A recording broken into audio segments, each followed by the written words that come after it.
highly likely that the Americans will have no more than a token presence in the country beyond 2016.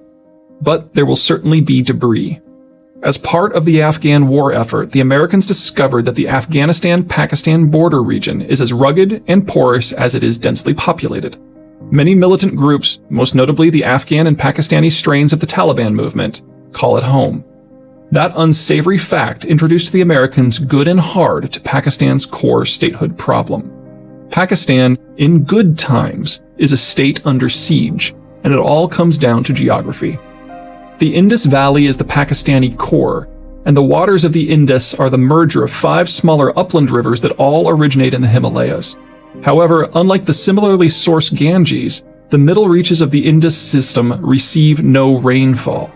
All of the rivers flood during the monsoons and must have their flows carefully managed to ensure regular water for the region's omnipresent irrigation works.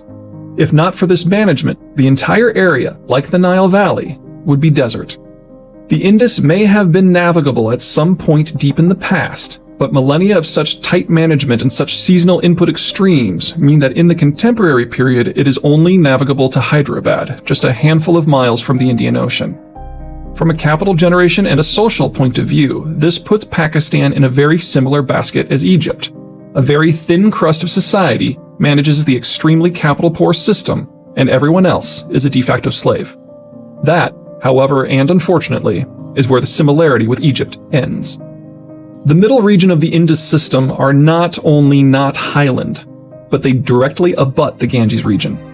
All that separates the heavily irrigated Indus Basin from the perennially fertile Ganges Basin is a low saddle of land just 100 miles deep.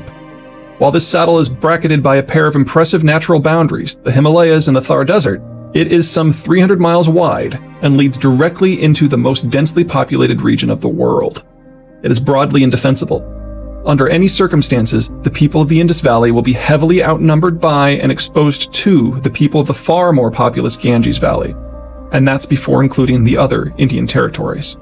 And that's before considering Pakistan's other borders. The entire western fringe of the Indus Basin is mountainous, but most of it actually gets more natural rainfall than the core Pakistani lands, which have to be irrigated with waters from the Indus and its tributaries. This allows permanent populations, if far smaller than the dense footprint of the Indus itself, to exist. The Sindhi and Punjabi peoples of the Indus lowlands are somewhat traditional riverine people who have struck a political deal to run the Pakistani state. The non-riverine peoples of the highlands, a mix of Pashtuns, Kashmiris, Baluchis, and many more, in contrast, live more traditionally and resent any effort by the lowlanders to assert control over them, often rebelling. The lowlanders would prefer to leave the highlanders be, but the highlanders sit upon a series of major passes, of which Khyber is the most infamous, that allow access from Central Asia and Persia into the Indus core. In times past, the Mongols used such routes. In more recent times, the Soviets threatened Pakistan via the same passes. As much as the Sindhi Punjabi core might not want to have to deal with the highlands, they dare not go without a military presence there. Put all these geographic features together and you get a very ugly country. To the east is a hostile India that would be more powerful than Pakistan under almost any scenario. To the northwest are a people who will always resist central power, but who must be subjugated in order to gain basic security for the core.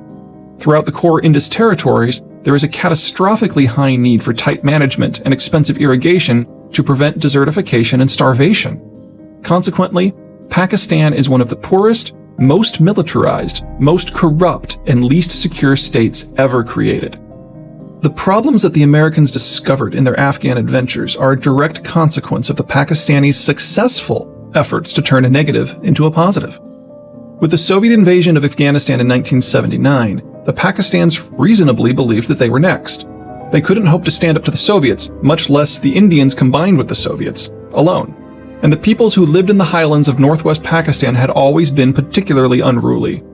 The solution was to forge a new national identity based on Islam. Aggressive campaigning by the government sought to convince the mountain peoples of the border region that it was the Pakistanis' common religion that served as the glue to hold the Pakistani state together. The Soviets and Indians were portrayed as apostate foes.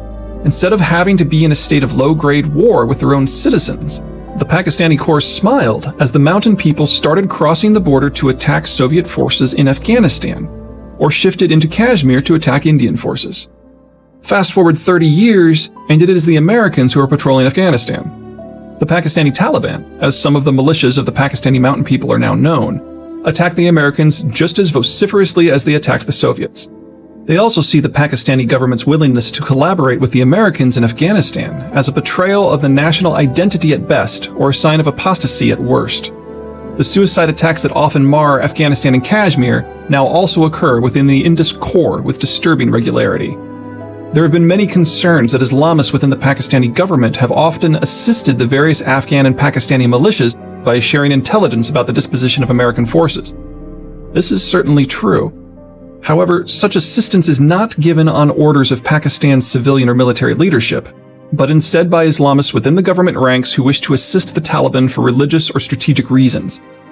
In essence, it is the Pakistani equivalent of Edward Snowden's leaks. The primary reason that Pakistan has proven able to survive the past decade is that the Americans needed it to. Afghanistan is landlocked, and Pakistan is the route in. So for a decade, the Americans bolstered Pakistan with military sales, cheap loans, and outright cash bribes that come out to roughly 8% of GDP, not to mention providing Pakistan with strategic cover versus India. Considering Pakistan's strategic vice, that could well be the difference between success and failure as a modern state. The relationship has always been an uncomfortable one for both sides, and it is about to dissolve. The Pakistanis fear that American actions in Afghanistan have stretched their relationship with the Pakistani Highlanders to the breaking point, and that when the Americans leave, the Lowland-Highland War will resume. For their part, the Americans are far more than mildly annoyed that they ultimately found al-Qaeda kingpin Osama bin Laden not just on Pakistani soil, but a short walk from the Pakistani equivalent of West Point. American largesse is about to sharply end. And between the loss of resources and the newly infuriated nature of the Highlanders, the Pakistani lowlands' ability to manage its highlands will become sharply circumscribed. Not needing to battle for control of their own territories, the Highlanders will have the magic mix of partial security, identity, ability, and incentive to strike across national borders. Their primary target will be India, as these people have some serious bones to pick over Kashmir. They see the Indians as occupying a portion of their homeland. As Pakistan would prefer not to actually go to war with the superior India, Islamabad's efforts to rein in the Highlanders make it likely that the Highlanders will have on-again, off-again clashes with the Pakistani authorities in Islamabad as well. This is a problem, a big problem, but it is also a regionally contained problem. The Pakistani Taliban and groups like it are tied down by geography. Reaching the wider world would require first negotiating the Pakistani core, not to mention ignoring the local and compelling challenge of Kashmir. These groups certainly have the ability to strike across international borders, but there is really only one border they will care about. That's awful for India, but great for the Americans and the wider world. There is only one other location on the planet that meets the requirements for generating Muslim terrorist groups with both the interest and capacity to strike at long range. It is in Russia. Even in times of stability, Russia is an unstable country. It isn't a normal European country, but instead a multi-ethnic empire. Most of the European ethnicities rose in a zone where they were able to emerge as the dominant and even unitary group. The Hordelands hold no such ethnic uniformity. Their wide-open spaces mean that any secure people is one that has conquered all of their neighbors, and all of their neighbors' neighbors, until they can anchor themselves in geographic barriers as far removed as the Carpathians and the Altai. Any successful Hordelands government isn't a nation-state, it is a multi-ethnic empire. Any successful Hordelands government doesn't placate its subjects, it intimidates them into obedience. Among the dozens of ethnicities the Russians conquered in their bid to achieve security, a people nestled on the northern slopes of the Caucasus Mountains stands out.